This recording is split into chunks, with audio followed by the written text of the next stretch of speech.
Jaguar fans, lovers, supporters, and friends. My name is Travis Richard, a former tuba section leader of the Southern University Human Jukebox Marching Band. Today, I'm going to introduce to you the person behind our world-renowned Human Jukebox Marching Band.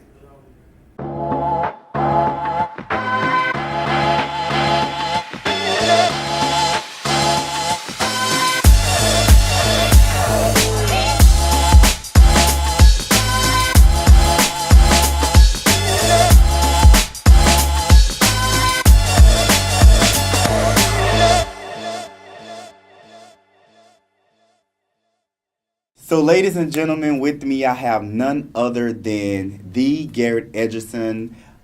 You all know him as the Edge One.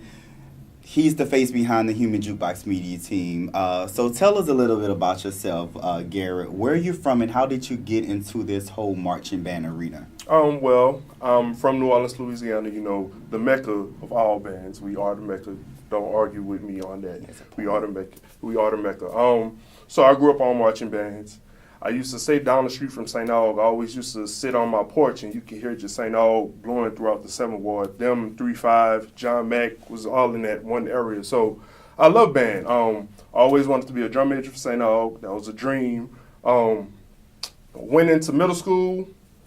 I wanted to play the snare. I suck at snare. I just suck. It didn't work out. I never wanted to play an instrument. I just wanted to play the snare, but that didn't work out. So middle school came around. I just decided to be a color guard. I was a color guard my 7th grade year. Then going in the 8th grade year, I made drum major, so I was a drum major my 8th grade year. Katrina happened. My sophomore year of high school, had to move away. Went to Arizona. They don't have bands in Arizona. Not like you have them. They don't have it. So I always missed out on what I was used to. So YouTube started to come around, and I used to see Southern all the time. First time I saw Southern, I said, I want to go to Southern. I don't even have to be in a band. I'm going to Southern just because I see this band. So 2008 gets here. I got accepted to Southern. We moved back to New Orleans, came to Southern. My boy was like, you like bands so much, you might as well just pick up a camera. So I was dipping and dabbing in the little stuff. 2010 came around, bought my first camera, a little red Sanyo camera, $130 just to get by.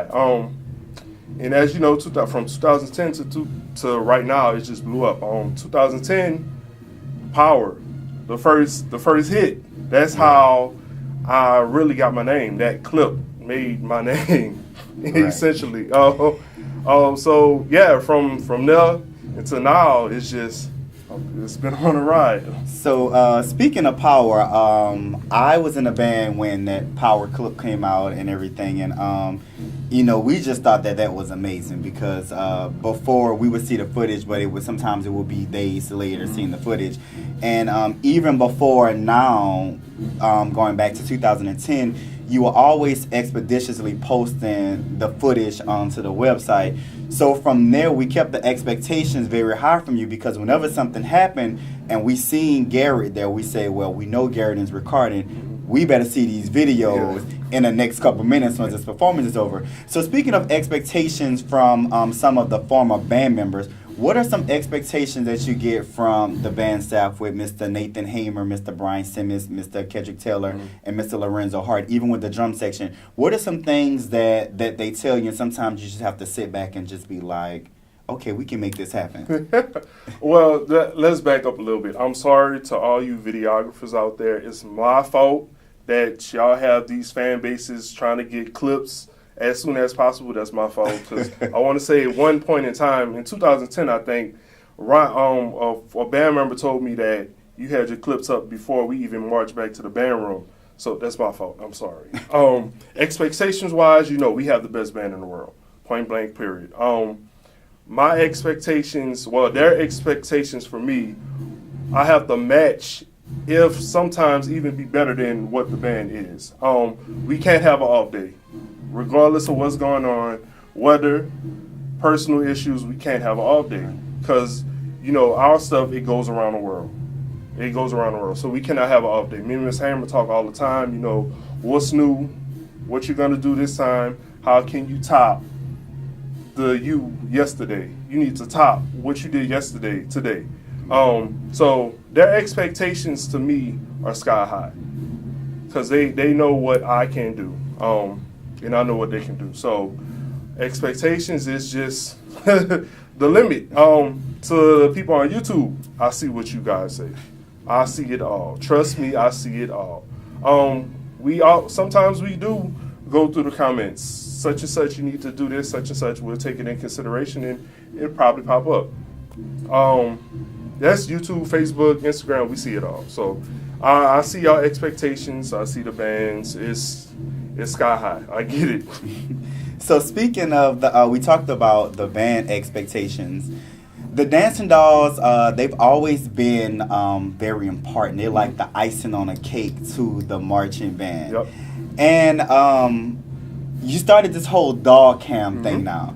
And the people are going crazy over the Dancing Dolls. I think when I read some of your comments now, I think people kind of forget like there's a band behind the Dancing Dolls. Yes. So what do you say to your Dancing Doll fans and their comments that they say, and all of your comments from them about the Dancing Dolls? For one, they're positive comments. They love you and the dog cam. So what are some expectations that you, or some feedback that you get from YouTube that you carry back over when you're doing the dog cam?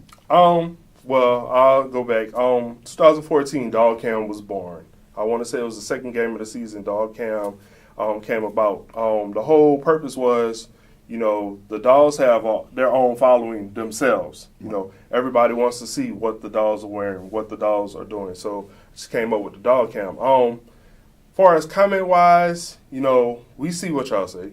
Again, we always see what y'all say. And like you said, the comments are more doll centered than band.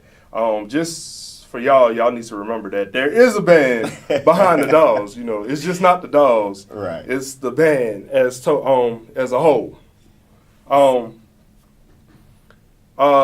cam it's an amazing thing. It's an amazing thing. You just like you said, y'all didn't have this when y'all were in the band. So it's just another element that we try to do that people are taking now, but it's another element that we do that's different than everybody else.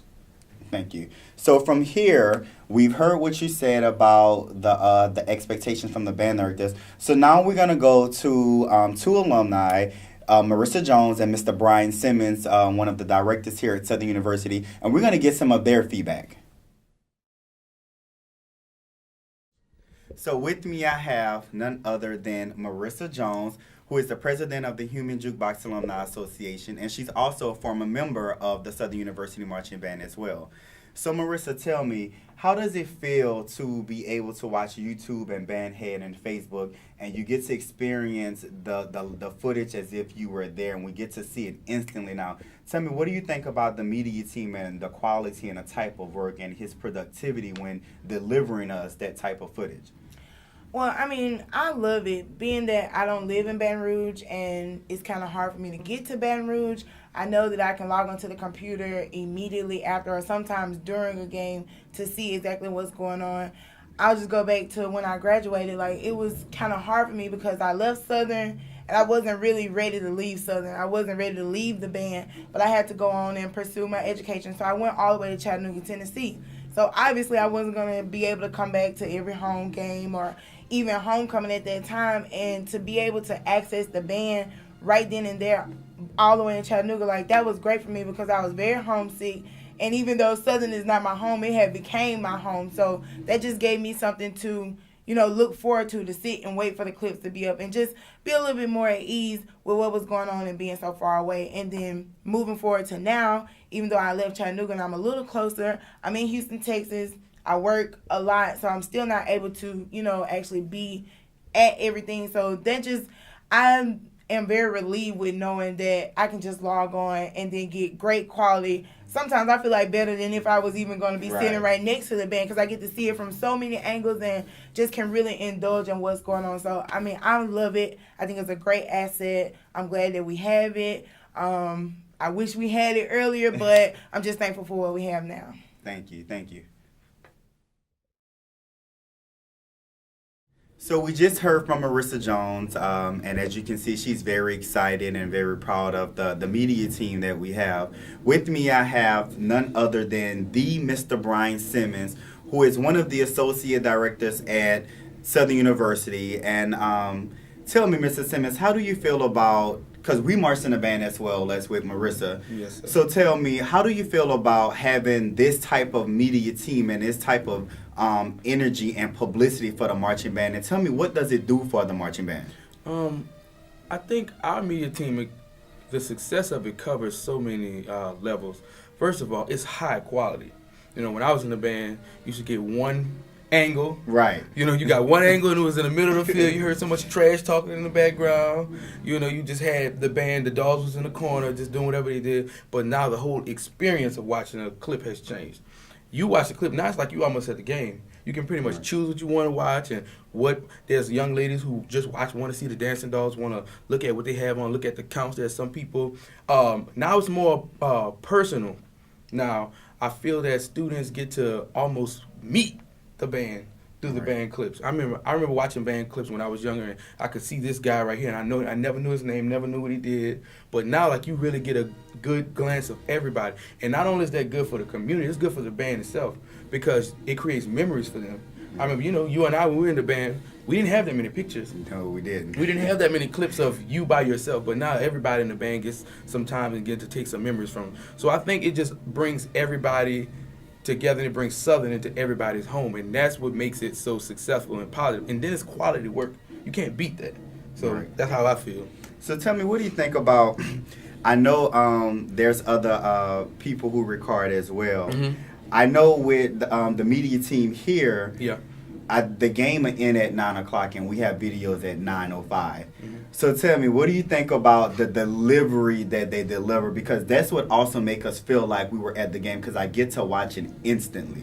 I think that it shows the work ethic of our media team, how they tirelessly and all the time want to give the best and to the community and let everybody see what's going on. You know, there's a lot of times we didn't even march out yet, and the first song is on the internet, stuff like that. And that's really, it has nothing to do with the media. That has nothing to do with the look of the media team, but that's just goes to show you how far these guys will go to try to get everybody to understand what's going on, get everybody, they're feeding for it.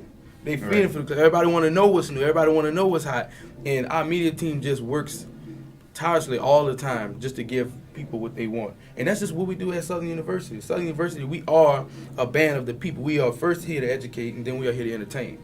But we're going to go far to the max. So our media team is also a reflection of that. So on a scale 1 to 10, what's your expectations and the other directors' expectations of the media team? To be honest, with the media team, they kind of set their own standard. And we got to meet their standard. You know, it's almost to that extent. You know, the media team, they popping that stuff out and it's hot and ready, those clips, and they making it look good. We got to give them something to do. You know what I'm saying? We have to give them something to post. So it's like almost, what is their standard for us? Right. You know, they coming up with all these angles and stuff like that, and we try like, man, how we gonna keep giving these guys? Yeah, what we gonna give them? They ready. So, but our media team is A1. So when we having meetings and creative meetings, and they're always there giving ideas like, hey, you know, let's try this. And some of that stuff it'll be like, I never thought about it like that. Sometimes it's a little too futuristic. Right. But they find a way to make it happen. So I think as the band staff's standard of excellence for the band goes up, the media team's standard of excellence for the band goes up as well, for the band staff as well. So I think we all locked in like this. Thank you. We appreciate that. No problem. So we heard from both Mr. Simmons and Miss Marissa Jones, and as you can see, we get so excited about the marching band. We get really excited about the media team and all of this other good stuff. But we cannot forget that one of the most important things happened with you and the marching band within the last year. Mm-hmm. And it was having some of your footage for the marching band displayed in the African American Museum in Washington, D.C. And I don't know if you all visited the museum or not, or if you had the chance to experience that or even see it. But tell us, what does it feel like to have your actual work in that museum? That's a national museum. It is. Millions of people go to Washington, so millions of people to see those clips. I just remember the call, just like we're doing something big this time. You know, I need you to send 2 clips over so we can send it to this person. And I'm like, okay, what am I sending clips for? And then it was like, well, you know, the museum is opening in Washington, D.C., and we're going to be a part of the museum. And I'm like, oh my God, like, really, like, what? I was shocked. I was really and truly shocked. So I called my mama, I'm gonna be in the African American Museum in Washington. She was like, oh my God, I'm so happy. And it's just, I love it. When people go to DC, I'll be like, if you go see the exhibit, take a video. I want to see what it is. And everybody they tag me all the time. Hey, we see Southern. Band-wise, I have 2 clips, and then school-wise, I have another clip in the museum. Sorority is also in the museum, so it's just an amazing feeling, and I'm blessed. I'm truly blessed for the opportunity. That's great. So as we're closing out, we are quickly approaching the fall 2017 marching band season, and it's football season. We're ready for our Jaguars as well.